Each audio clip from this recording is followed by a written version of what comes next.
காய்கறியே சாப்பிடாத குழந்தைங்களுக்கு இந்த மாதிரி காய்கறி சாப்பிட வைக்கணும். பாருங்கள், இந்த மாதிரி வேக வச்சுட்டு சோறு கூடயே போட்டு வேக வச்சிடணும். நம்ம எங்கேயாவது வெளியில் போயிட்டு வந்தால் அப்போ நமக்கு வேறு சமையல் நிறைய சமையல் பண்ண நேரட்டாயிரும். அப்போ இந்த மாதிரி செய்யணும். சோறு இந்த மாதிரி சோறுலையாகவும் போட்டு ஒரு உருளைக்கிழங்கு, ஒரு கேரட்டு வேக வச்சுருக்கேன். இது கூட பச்சை மிளகா, வெங்காயம், உப்பு, கொத்தமல்லி எல்லாம் போட்டு கடுகெண்ணெய் ரொம்ப டேஸ்ட்டாக இருக்கும். அப்படி கடுகெண்ணெய் இல்லைன்னா நல்லெண்ணெய் ஊற்றுங்க. உங்கள்கிட்ட எந்த எண்ணெய் இருக்கோ அந்த எண்ணெய் ஊற்றுங்க.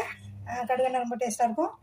இது என்னென்னா இது இந்த சூடாகவே போட்டு ஒருத்தவங்க கேட்டிருந்தாங்க, பச்சையாக இருக்குமே அப்படின்ட்டு, வெங்காயம் பச்சையாக இருக்குமேன்ட்டு. பச்சையாக வாயில் கடிக்கும் வரப்போ நல்லாயிருக்கும். ஆனால் இந்த மாதிரி சூடாக போட்டு பிசைகிறப்ப அந்த பச்சை வாடை போயிடும். இந்த மாதிரி நல்லா பிசைஞ்சிட்டு ஆளுக்கு ஒரு உருளையாக இந்த மாதிரி ஊட்டி நம்ம எப்போ பரிமாறுவோமோ அப்போ தான் இது பிசையணும். அப்போ ஒரு கிண்ணத்தில் இதெல்லாம் எடுத்து போட்டு மூடி வச்சுட்டா